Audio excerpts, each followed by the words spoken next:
आप मुझे बताओ, अभी स्टॉक मार्केट इतना क्यों गिर रहा है? ये तो इतना प्रिडिक्टेबल भी नहीं था जो अभी हो रहा है। और सब एकदम घबराए हुए हैं कि अब दोबारा से कब हमें रेस देखने को मिलेगा। प्लस क्या अभी राइट टाइम है इन्वेस्ट करने का, या अभी और गिरेगा?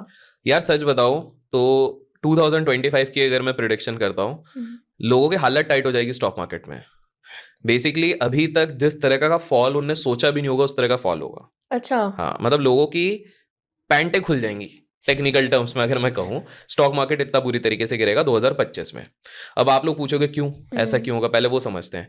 बहुत सिंपल सा कॉमन सेंस हम इस चीज पे लगाते हैं कि रिया, अगर हम देखते हैं 2020 के पहले हम्म। Total number of demat account जो रहते थे वो 4-5 करोड़ के आसपास थे।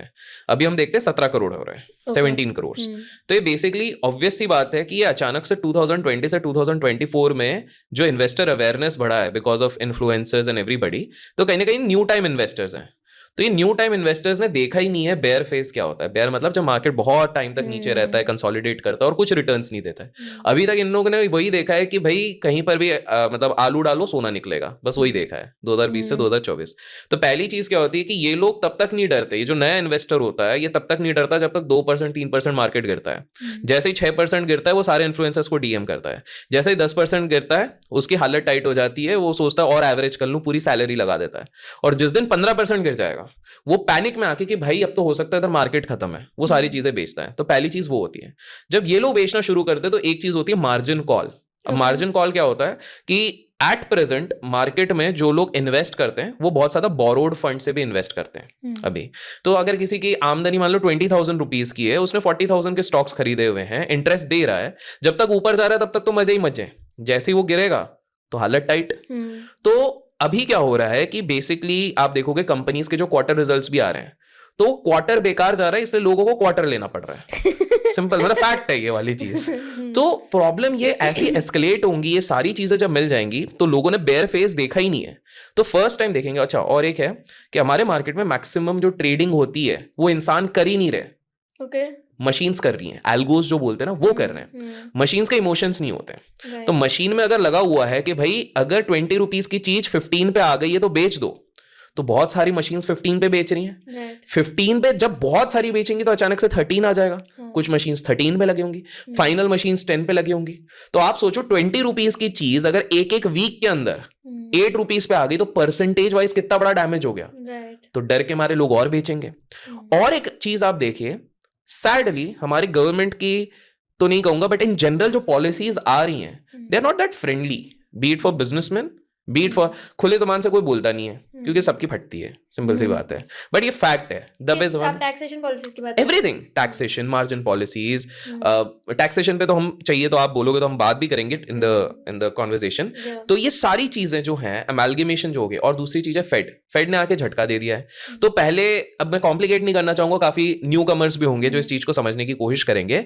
तो उन्होंने क्या करा है कि जो मार्केट के एक्सपेक्टेशंस रहते थे रेट कट को, उसको पूरी तरीके से बदल दिया है। जो होना था वो नहीं हो रहा है। सो ये ना इतिहास में वैसे एक गवाह है, आप हिस्ट्री जाके देखेंगे कि मार्केट में जैसे रेट कट की बातें होनी शुरू होती है लोगों को लगता है पॉजिटिव है, लेकिन आप हिस्टोरिकल चार्ट जाके देखोगे तब तो मार्केट का सबसे बड़े फॉल्स आने शुरू हो जाते हैं। तो मार्केट ने बहुत बड़ा पैनिक देखा ही नहीं। तो 2025 आप लिख के रख लो, ऐसा टाइम आएगा जब लोग रोने बैठ जाएंगे अगर वो बोरोड फंड से ट्रेड कर रहे हैं, जो कि बहुत लोग कर रहे हैं, अगर उनको अपना रिस्क मैनेजमेंट नहीं आता और अगर उन्होंने सही टाइम पे सही जगहों से एग्जिट नहीं लिया तो स्टॉक मार्केट की तो। But that brings to the question जो आपने सेकंड क्वेश्चन पूछा कि क्या करना चाहिए, इन्वेस्ट करना चाहिए, नहीं करना चाहिए, नहीं करें।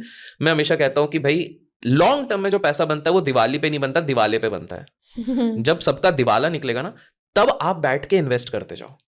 अब आप सिंपल से बताओ, आपको जब शॉपिंग करनी रहती है ऑनलाइन, तो बहुत कम, जितना भी इंसान के पास पैसा हो ना, हम हैं इंडियंस, हम लोग वेट करते हैं बिग बिलियन सेल का, करेक्ट, कि कब आएगा वो अमेजोन का सेल या ये।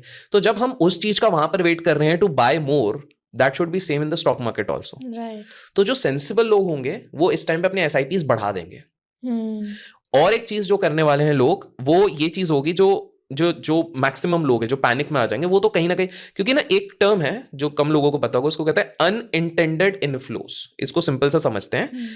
अगर आपके जो फ्रेंड सर्कल है जो काफी जॉब करते होंगे, करेक्ट, आप उनसे पूछोगे कि यार आपकी सैलरी कहाँ जाती है, तो बोलेंगे सेविंग, फिक्स डिपॉजिट और एसआईपी जा रही है। बहुत लोग बोलते हैं, करेक्ट। अब उनसे पलट के पूछना, अच्छा तुम्हारे एसआईपी है, कौन से फंड में जा रही है, आधे लोग वही नहीं जवाब दे पाएंगे। फिर आप पूछोगे अच्छा उसका फंड मैनेजर कौन है, आधे उधर फेल हो गए। फिर उसके बाद पूछोगे अच्छा किस तरह की चीजों में डालना है, आप हाइब्रिड में डाल रहे हैं, आधे उसमें फेल हो। और अगर आपने कॉन्स्टिट्यूएंट्स पूछ लिया तो फिर बोलेंगे अरे तुम ज्यादा ज्ञान मत झाड़ो, रहने दो, करेक्ट, नहीं पता होगा। ये होता है अनइंटेंडेड इन्फ्लोस, मतलब इंटेंशन है नहीं बट हमको कहां पैसा डालना हमको पता ही नहीं है, तो हमारा वो चल रहा है। तो ये अनइंटेंडेड इन्फ्लोस जो चलते रहेंगे, ये लोग ना सुनी सुनाई बातों पे चलते हैं। The moment they will get to know, तो कहीं ना कहीं यार रुक जाओ, अभी और मत डालो, नेगेटिव दिख रहा है, पहले तो 15% प्लस था, तो 8% ही दिख रहा है। मतलब अब राइट टाइम में डालने का लॉन्ग टर्म इन्वेस्टर्स के लिए। तो वो लॉन्ग टर्म इन्वेस्टर्स को उस टाइम पे पढ़ाना चाहिए। तो अभिषेक करके 2025 की स्टॉक मार्केट टिप क्या रहने वाली है, और आप अपने लिए क्या स्ट्रैटेजी यूज करने वाले यार हो? मेरा सिंपल सा है, आई एम एक्सपेक्टिंग 2025 में मैसिव क्रैश आएगा। मैं ये नहीं कह रहा हूँ स्टार्टिंग में ही आ जाएगा, ये अभी जो गिरा हुआ है हाल फिलहाल में जब हम रिकॉर्ड कर रहे हैं, तो कुछ भी नहीं है। ऊपर से लेके हम अभी 12-13% आए। हम लोग बोलेंगे जो 12-13% भी कम है, यस अभी मैं बता रहा हूं, I don't know when this video will get release, I think very soon. थोड़े टाइम के लिए मार्केट ऊपर जाएगा, स्टेबलाइज करेगा, टाइम पास करेगा, ऊपर नीचे लोगों को बोर करेगा। अच्छा, उसके बाद वो डिप नहीं होगा, वो जो सब खुल जाएगा वो वाला है। तो वो उसमें लोग रोना शुरू कर देंगे। और अच्छा कुछ लोग कहेंगे कि किसी के एस्ट्रोलॉजर ने कहा है कि ये होगा, किसी के भविष्य वाले ने कहा है ये होगा, किसी तांत्रिक ने कह दिया ये होगा। तो भाई देखो कब जाएगा एग्जैक्ट डेट ये सिर्फ दो ही जन बता सकते हैं। स्टॉक मार्केट कब कहां जाएगा उसके एग्जैक्ट डेट दो ही लोग बता सकते हैं, कि भगवान और एक झूठा इंसान। तो एग्जैक्ट डेट कोई नहीं बता सकता, इसलिए मैंने उस पूरे ईयर को काउंट किया हुआ है 2025, because these things take time. And एक और मैं आपको एक interesting, just to end this particular part, क्या होता है कि दो बड़े प्लेयर्स हैं मार्केट में, एक होता है DII, एक FII, foreign institutional investor, domestic institutional investor. Domestic institutional investor मतलब जो म्यूचुअल फंड जिसमें आप और हम जैसे लोग SIPs कर रहे हैं, जिसका करीब करीब हर महीने 23 से 24 हजार करोड़ रुपए आ रहा है मार्केट में, ठीक है। और दूसरा हो गया FIIs जो बेचे जा रहे हैं। अक्टूबर में रिकॉर्ड सेलिंग है, आज तक इतना 2020 में भी नहीं बेचा, 2008 में भी नहीं बेचा जितना उनने अक्टूबर तक बेच दिया है, ठीक है। तो सीन क्या हो रहा है, FIIs जो है फॉरेन इंस्टीट्यूशनल इन्वेस्टर, ये अमेरिका भाग रहे हैं। क्यों? क्योंकि भाई ये ट्रंप साहब आ गए। ट्रंप साहब दो चीजें बोल रहे हैं, पहला वो प्रो इंडस्ट्रियलिस्ट है, दूसरा बोल रहे हैं मैं टैक्स कम कर दूंगा वहां पे। तो आप खुद सोचो ना, ये अगर मेरे को कोई देश ऐसा मिल रहा है, कोई जगह ऐसी मिल रही है इन्वेस्टमेंट करने के लिए जहां पर टैक्स पूरा चले जाएगा या कम हो जाएगा, तो मेरा नेट रिटर्न तो बढ़ ही जाएगा ना वहां पे ओवरऑल। प्लस मैं देख रहा हूं इमर्जिंग इकोनॉमी में इंडिया बहुत एक्सपेंसिव अगर हो गया है, तो मैं देखूंगा कि यार अब ट्रंप साहब उधर आए, हो सकता है इंडस्ट्री उधर वापस और अच्छे से ग्रो करेगी, तो FIIs तो वहां पर जाएंगे।